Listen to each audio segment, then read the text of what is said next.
Números fraccionarios. Una fracción es representar como números un todo, el cual lo dividimos en partes iguales. Los números fraccionarios los planteamos formando una división entre dos números.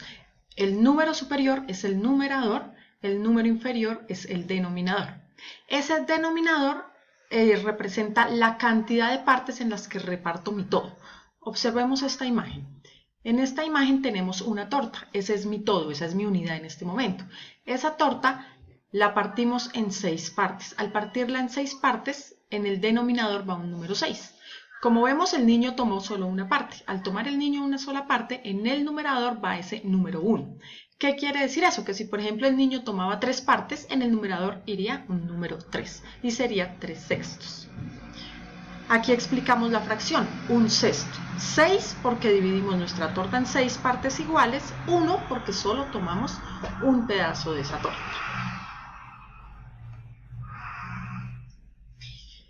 Tenemos las fracciones con su representación gráfica. Al representarlas gráficamente tomamos cualquier figura geométrica, círculos, rectángulos, cuadrados, triángulos, cualquier polígono, y lo importante es que lo dividamos en partes exactamente iguales. Todas las partes las debemos dividir iguales. Por ejemplo, observemos esta imagen. Un círculo que lo dividimos en 7 partes. ¿Qué quiere decir eso? Que el 7 va en el denominador y de esas 7 solo coloreamos 1, 2 y 3. Entonces el 3 va en el numerador. Eso es muy importante que nos quede claro. En el denominador va la cantidad de partes que divido. En el numerador va cuántas partes tomo de esas 7 en este caso. Observemos este rectángulo, lo dividimos en 2, 4, 6, 8, en 10 partes, quiere decir que en el denominador va un 10 y de esas 10 partes coloreamos 6, entonces en el numerador va un 6. Así con todos los ejemplos que tenemos aquí. Estas fracciones que aparecen acá reciben el nombre de fracciones propias. ¿Por qué? Porque el numerador, que es el número que está arriba, es menor que el denominador. ¿Qué quiere decir eso? Que al momento de hacer la división, si yo divido 3 dividido en 7, siempre la respuesta me va a dar menor que 1, va a ser más pequeña que 1, 0, algo nos va a dar la respuesta. Entonces, estas son las fracciones propias. También tenemos las fracciones impropias. Las fracciones impropias son aquellas en las que el numerador es mayor que el denominador. Entonces, por ejemplo, observemos estos dos rectángulos. La fracción es 11 décimos. ¿Qué quiere decir? El 10 divido en partes iguales, en 10 partes iguales. Dividí en 10 partes iguales. Pero me piden tomar 11. ¿Qué quiere decir eso? Que necesito tomar otro objeto exactamente igual, del mismo tamaño, dividirlo también en 10 partes iguales y tomar la que me hace falta, que se convertiría en 11 décimos. 7 medios. Debo dividir en 2 partes iguales. Dividí en 2 partes iguales, pero debo tomar 7, entonces debo coger otro pedacito igual y dividirlo también en 2 partes. Ya llevo 4, no me alcanza, entonces debo coger otro, dividirlo en 2 partes y debo coger otro y dividirlo en 2 partes, hasta tener las 7 partes que me pide el numerador. Estas son las fracciones impropias. Al hacer la división, 7 dividido en 2 me da mayor que 1, me da 3,5 en este caso. Esas son las fracciones impropias.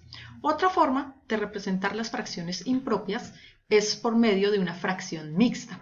¿En qué consiste la fracción mixta? Si observamos aquí nuestro ejemplo del color amarillo, ¿cuántas partes nos tocó coger? Nos tocó coger 4 partes, pero de esas 3 están completas. Quiere decir que son 3 números enteros, los represento con el 3. Y de la última parte que dividí en 2, solo tomé una. Entonces, por eso, un medio. 3 enteros, un medio. Si observamos acá, me dice 13 quintos. Divido en 5 y tomo 13. Entonces, divido la primera en 5. No me alcanzo, debo coger otra, divido en 5. No me alcanza, debo coger otra, divido en 5 y tomo los 3 que me hacen falta. ¿Qué quiere decir eso? Que para representarla como fracción mixta, tomé 2 completos, anoto aquí el número, 2 completos, y del último, que lo dividí en 5, vale la fracción 5, tome solo 3. Entonces queda 2 enteros, 3 quintos. Esa es la representación en fracciones mixtas. Aquí tenemos un último ejemplo. Tenemos 7 cuartos. 7 cuartos divido en 4 mi primera pizza. Como no me alcanzó, debo tomar una segunda pizza para tomar las 3 partes que me hacen falta para completar las 7. 1, 2, 3, 4, 5, 6 y 7. Y formé 7 cuartos. Divido la pizza en 4, tomé 7 partes. Ahora, observando la pizza, vemos que tenemos una pizza completa, o sea, nos queda una pizza completa, y de las 4 partes en que se divide la segunda, o sea, de las 4 partes, tomo 3. Entonces, en fracción mixta queda un entero 3 cuartos. ¿Cómo leemos las fracciones? Entonces, las fracciones, cuando el denominador es el número 2, se lee medios. Es decir, en este ejemplo tenemos 5 arriba, 2 abajo. 5 en el numerador, 2 en el denominador.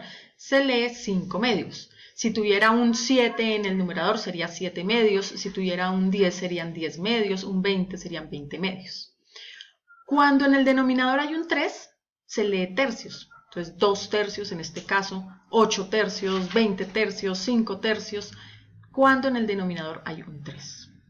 Si en el denominador hay un 4, entonces se lee cuartos, 3 cuartos, 6 cuartos, 20 cuartos, 30 cuartos, quintos, sextos, séptimos, octavos, novenos, décimos, de la misma forma.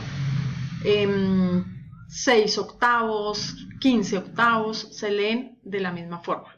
Cuando cambia, cuando es mayor que 10 y al número se le agrega la terminación avos.